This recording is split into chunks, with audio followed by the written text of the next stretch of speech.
প্রিয় শিক্ষার্থী বন্ধুরা, ইউটিউব চ্যানেল পিএম লার্নিং স্টেশনে তোমাদের স্বাগত জানাই। আজকের আলোচ্য বিষয় ষষ্ঠ শ্রেণী রায় ও মার্টিন প্রশ্নবিচিত্রা 2026 বইটির দ্বিতীয় পর্যায়ক্রমিক মূল্যায়নের 9 নম্বর school Gajol HNM high school HS এর সমস্ত প্রশ্নের উত্তরগুলি নিয়ে।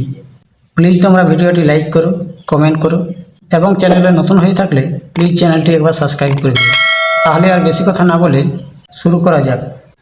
দাগ নম্বর 1, নিচের প্রশ্নগুলির নির্দেশ মতো উত্তর দাও। 1 দাগের 1, সঠিক উত্তরটি নির্বাচন করো।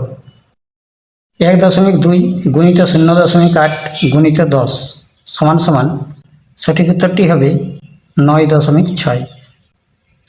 এবার দাগ নম্বর 2, সঠিক উত্তরটি নির্বাচন করো। একটি তল দিয়ে তৈরি ঘনবস্তুটি হল বল। এবার দাগ নম্বর 3, সঠিক উত্তরটি নির্বাচন করো। প্রদত্ত কোণটি আয়তঘন নয়, উত্তরটি হবে বোতল। এবার দাগ নম্বর 4, সঠিক উত্তরটি নির্বাচন করো। কোণটি শুদ্ধ আবৃত দশমিক সংখ্যা, উত্তরটি হবে 0.5 পৌনকণিক। এবার দাগ নম্বর 5, শূন্যস্থান পূরণ করো। তোমার গণিত প্রভাব বইয়ের উপরের তলকে কি বলে? এটি হবে সমতল। এবার দাগ নম্বর 6, শূন্যস্থান পূরণ করো। 2500 মিটার সমান সমান 2500 গুণিত 1000 মিলিমিটার। এবার দাগ নম্বর 7, 45-এর 20% সমান সমান কত? তাহলে 45-এর 20% অর্থাৎ 20/100 5 9 সমান 9। এবার দাগ নম্বর 8, 200 টাকার 0.25 অংশ সমান কত? তাহলে 200 গুণিত 25/100 0 কেটে গেল, তাহলে হবে 50। এবার দাগ নম্বর 9, সত্য বা মিথ্যা লেখো। যেসব আবৃত দশমিক বিন্দুর পরেই শুরু হয় তাদের শুদ্ধ আবৃত দশমিক বলে, এটি হবে সত্য। এবার দাগ নম্বর 10, 24 36 54 সংখ্যাগুলির গসাগু নির্ণয় করো। তাহলে এই সংখ্যাগুলির প্রত্যেককে সবচেয়ে বড় 6 দ্বারা ভাগ করা যাবে, তাই গসাগু হবে 6। এবার দাগ নম্বর 11, পাশের চিত্রের জ্যামিতিক আকারের পরিসীমা নির্ণয় করো। তাহলে এই চিত্রের ধারগুলি যোগ করলে হয় 43.4। এবার দাগ নম্বর 2, নিম্নলিখিত প্রশ্নগুলির উত্তর দাও। 2 দাগের 1, মানের অধক্রমে অর্থাৎ বড় থেকে ছোট সাজাও। 8.2 গুণিত 1.9 2.3 গুণিত 2.4 6.7 গুণিত 7.2। তাহলে প্রথমে সংখ্যাগুলিকে গুণ করেছি, গুণফল হয়েছে 15.58 5.52 48.24। তাহলে সবচেয়ে বড় সংখ্যা 48.24, তাই লিখলাম 6.7 গুণিত 7.2। এরপরে ছোট সংখ্যা 8.2 গুণিত 1.9 এবং সবচেয়ে ছোট সংখ্যা 2.3 গুণিত 2.4। এবার দাগ নম্বর 2, এবছর অঙ্ক পরীক্ষায় আমাদের ক্লাসের 60% ছাত্রছাত্রী 80-এর বেশি নম্বর পেয়েছে।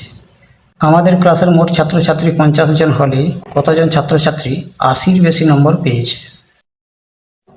তাহলে আমাদের ক্লাসে মোট ছাত্রছাত্রী 50 জন, অতএব 80-এর বেশি নম্বর পেয়েছে 50 গুণিত 60/100, কাটাকুটি করলে হয় 30 জন। এবার দাগ নম্বর 3, কোন বৃহত্তম সংখ্যা দিয়ে 564 ও 630কে ভাগ করলে প্রতি ক্ষেত্রে 3 ভাগশেষ থাকবে? তাহলে প্রথমে 564 ও 630 থেকে 3 বিয়োগ করেছি, বিয়োগফল হয়েছে 561 ও 627। এবার এই বিয়োগফল দুটির গসাগু করা হয়েছে 33, তাই নির্ণয় সংখ্যাটি হবে 33।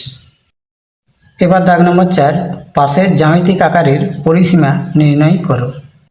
তাহলে এই চিত্রের পরিসীমা হবে এর ধারগুলির যোগফল, তাহলে যোগ করলে হবে 60 সেমি।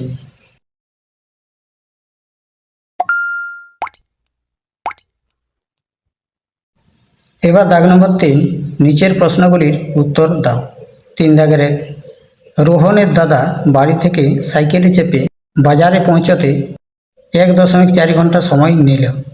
যদি সে ঘন্টায় 11.5 কিমি বেগে সাইকেল চালায় তবে রোহনদের বাড়ি থেকে বাজার কত দূরে? তাহলে রোহনের দাদা 1 ঘন্টায় যায় 11.5 কিমি, তাহলে 1.4 ঘন্টায় যায় গুণফল হয়েছে 16.1, তাই লিখলাম অতএব রোহনের বাড়ি থেকে বাজার 16.1 কিমি দূরে। এবার দাগ নম্বর 2, একটি শহরের বর্তমান জনসংখ্যা 26,250 জন। যদি বার্ষিক 4% হারে জনসংখ্যা বাড়ে তবে পরের বছরের জনসংখ্যা কত হবে? 2 বছর পরে জনসংখ্যা কত হবে? এটি একটি রিপিটেড অঙ্ক। এই অঙ্কটি আগের স্কুলগুলিতে করে দেওয়া হয়েছে, তোমরা চ্যানেলের প্লেলিস্ট দেখে নিতে পারো। এবার দাগ নম্বর 3, সরল করো। 4 বিয়োগ 2.07 গুণিত 2.5 দ্বিতীয় বন্ধনী ভাগ 1.93। তাহলে 4 বিয়োগ 2.07 এখানে বিয়োগ করা হয়েছে 4.00 1.93।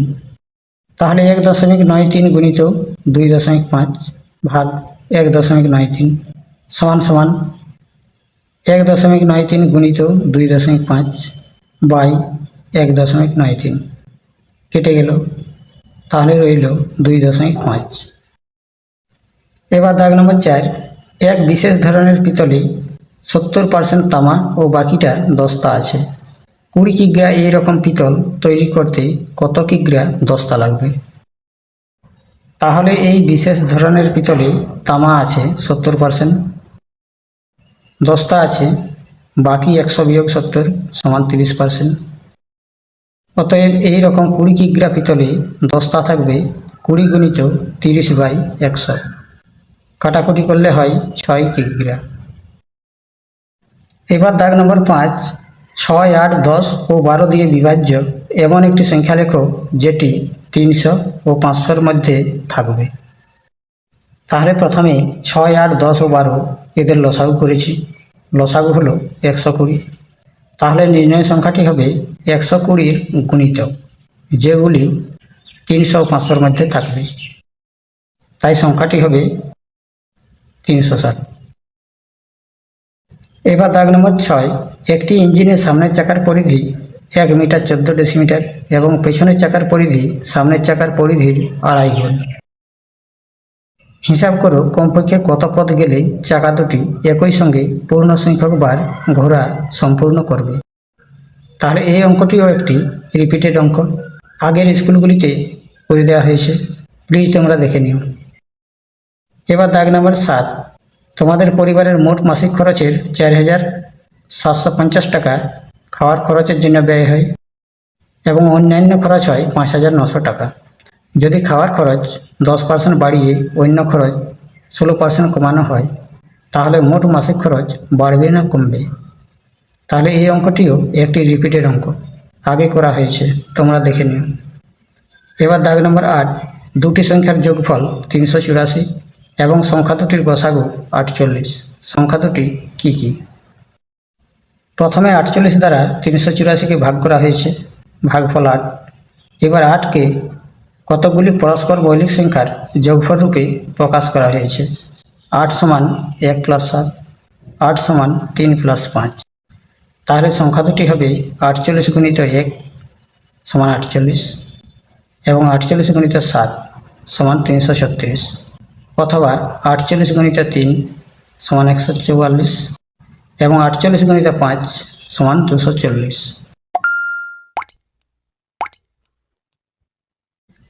এবার দাগ নম্বর 4, নিচের প্রশ্নগুলির উত্তর দাও। 4 দাগের 1, 15.77 মিটার লম্বা বাঁশের 2.25 অংশ বাদ দিয়ে বাকি অংশকে 4 ভাগে ভাগ করলে প্রতি ভাগের দৈর্ঘ্য কত হবে? এই অঙ্কটিও পূর্বে করা হয়েছে, তোমরা চ্যানেলের প্লে লিস্ট থেকে দেখে নিও। এবার দাগ নম্বর 2, প্রদত্ত সংখ্যাগুলিকে মানের ঊর্ধ্বক্রমে সাজাও। তাহলে প্রথমটিতে রয়েছে দশমিকের পর 3, 1, 1, একের পরে পৌনঃপুনিক কথার অর্থ 1 1, তাই সবচেয়ে ছোট সংখ্যাটি হবে 0.1, তার থেকে বড় হবে 0.16, সবচেয়ে বড় হবে 0.3। এবার দাগ নম্বর 3, প্রদত্ত মিশ্র আবৃত দশমিক সংখ্যাকে সামান্য ভগ্নাংশে প্রকাশ করো। 0.27 পৌনঃপুনিক,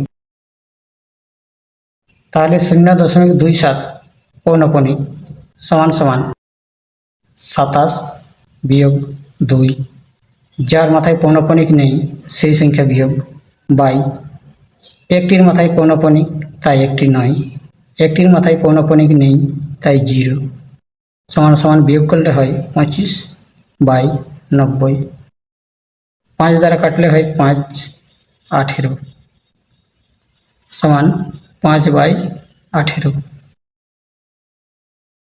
এবার দাগ নম্বর 4, পাড়ার মোড়ে দুলালবাবুর ব্যাগের দোকান। দুলালবাবু নিজেই ব্যাগ তৈরি করেন। এই সপ্তাহে ব্যাগ বিক্রির তালিকা তৈরি করা হলো। সোমবার 40টি, মঙ্গলবার 30টি, বুধবার 35টি, বৃহস্পতিবার 25টি, শুক্রবার 20টি, শনিবার 30টি। নিজের সুবিধা মতো স্কেল নিয়ে এই তথ্য থেকে একটি স্তম্ভচিত্র অঙ্কন করুন।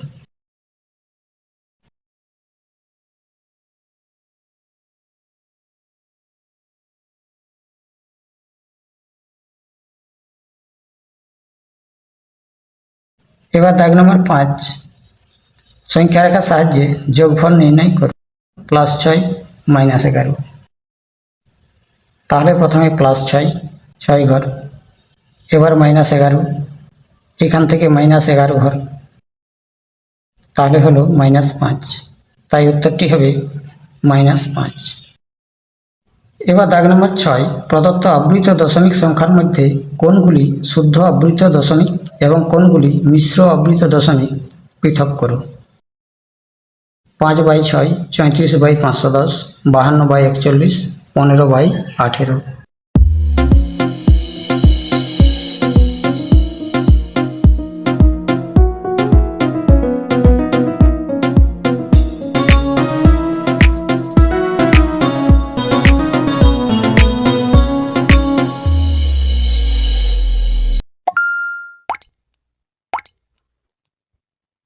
এবার দাগ নম্বর 5, নিচের প্রশ্নগুলির উত্তর দাও। এই দাগের 1 থেকে 5 পর্যন্ত প্রশ্নগুলির উত্তর আমি পরপর করে দিচ্ছি, দেখে নাও।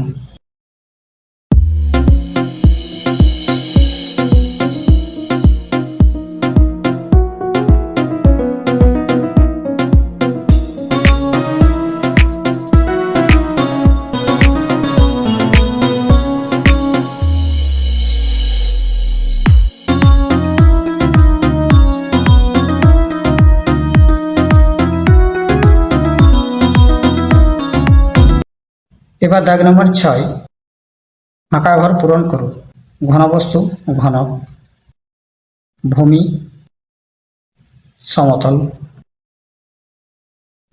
তল 6টি, প্রান্তিকে 12টি, শীর্ষবিন্দু 8টি।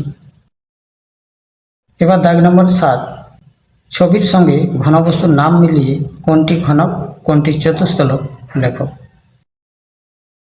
তাহলে এর 4টি তল, তাই হবে চতুস্তলক। এর 6টি তল, তাই হবে ঘনক। তাহলে এই পর্যন্ত ছিল আজকের আলোচনা। সবাই সুস্থ থেকো, ভালো থেকো, ধন্যবাদ।